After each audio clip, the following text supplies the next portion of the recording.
Welcome back everyone to Let's Play D2. Last time we fought the first boss of the game, the stewardess, and Kimberly found a snowmobile, so we may be able to get out of here, except it's out of gas. Kimberly's gone to find some when we're about to follow.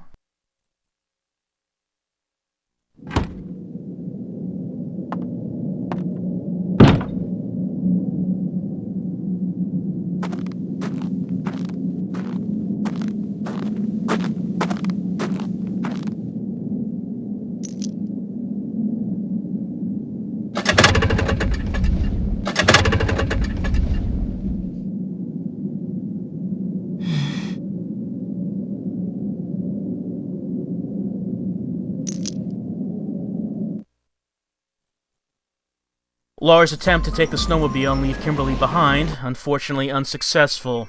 But we took the keys, so Kim can't leave by herself. However, there's another key attached to it.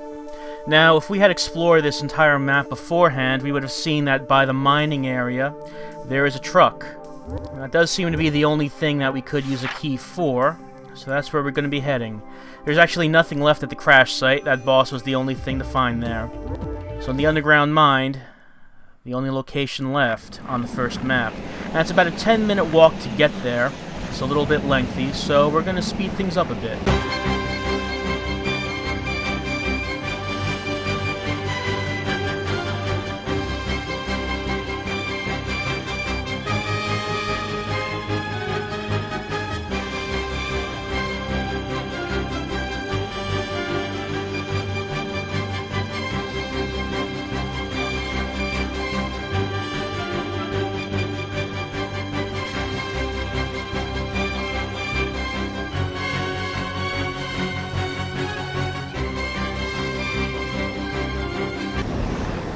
In this area, we can find some caribou to hunt.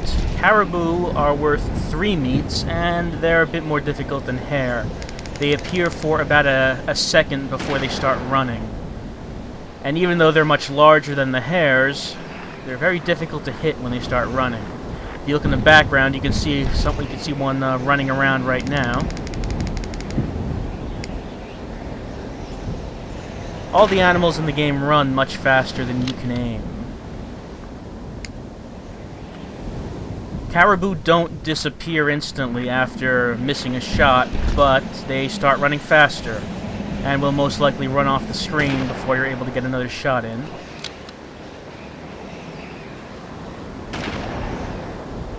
Then sometimes they run right at you. That's actually pretty unusual. I didn't expect that to happen. Usually they run away from you, not towards you.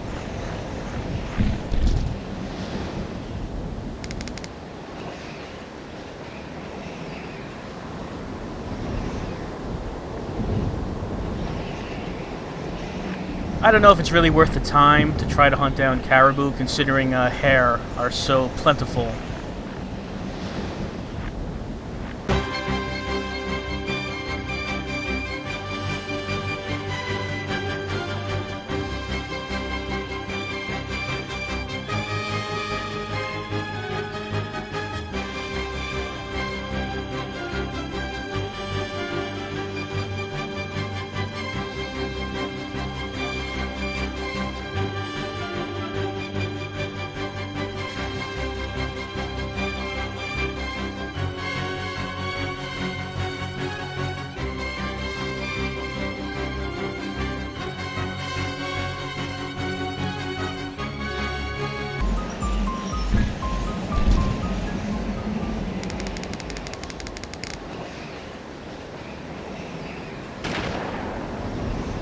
And finally, I was surprised I even got that shot, as it was already on the move.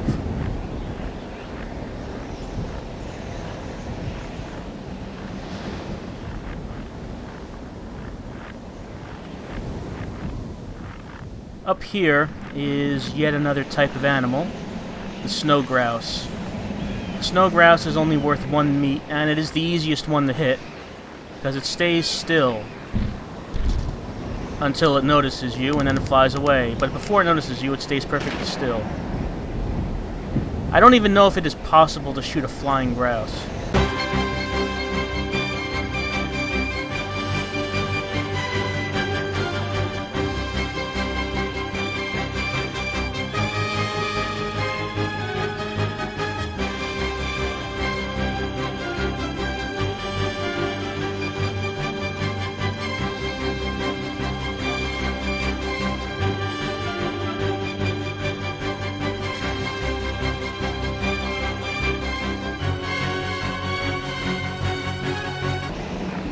And we've made it to the underground mine site. There's a truck right here, as I said. However, the only other thing we can find here is a locked gate. So we can't actually enter the mine facility. The sign here. Let's see.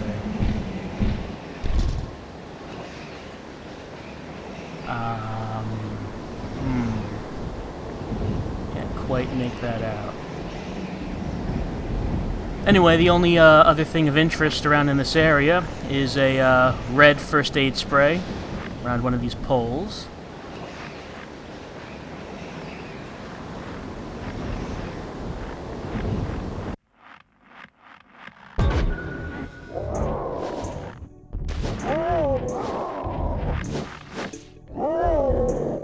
And more enemies, yes, more enemies of course, until we can actually get into the mine facility.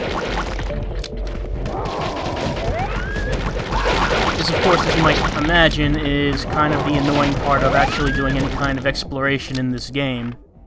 It's an kind of an exploration-based game, but at the same time, random enemies, so they keep interrupting your exploration. Right, there that is.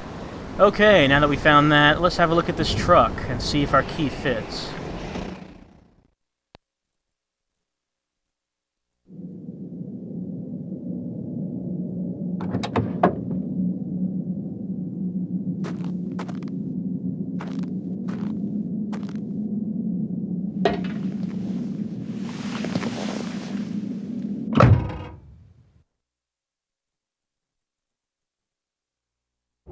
Before we try the key, however, we should take a look at if there are any items in here. As if we don't take them now, they'll be lost to us forever.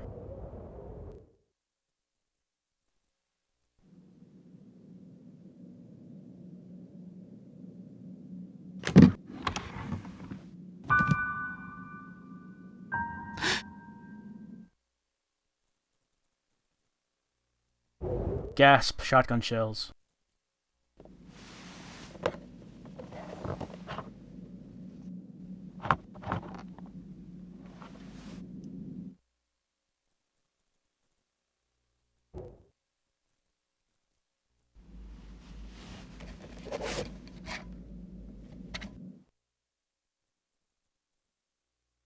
Okay, now that that's done, let's try our key and see if Laura can drive out of here to safety.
Of course, no driving to safety for us. Instead, we crashed the truck.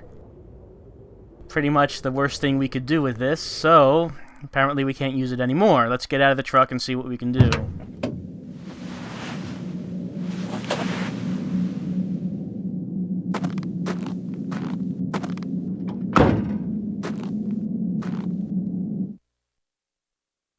So now that we've used our truck, now useless, to break down the gates to this place, we might as well see what's actually inside, I suppose, instead of driving out of here.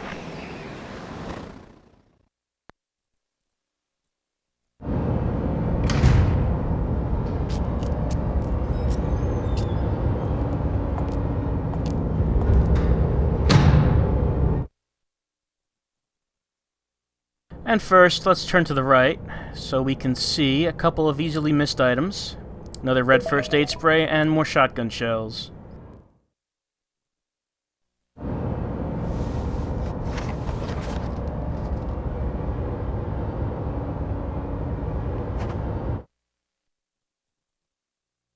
Alright, now that we've done that, we can continue on with our quest, right? Well, actually, wrong.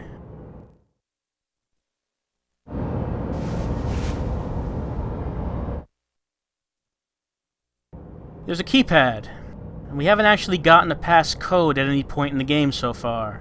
So, we're stuck here. We can't advance because we don't have this passcode. Where could we find one? Well, we'd assume that someone who works here at the mine would have a passcode. The only person that we know of who lives around here is Jannie's grandfather. We were in his cabin before, but we didn't see a passcode, but there was that locked safe that we couldn't open. Now, we have not met Jannie's grandfather. We have not found Jannie. We know that she went off looking for him. We assume that she went to the stone hut, but we don't know where she went after that. But we might assume that we have to find one of them to advance. Or at least the grandfather would probably have the information that we're looking for. No real reason at this point to actually want to go into the mine, though. There was a reason to want to drive that truck, but the truck apparently is now disabled because Laura crashed it into a steel gate.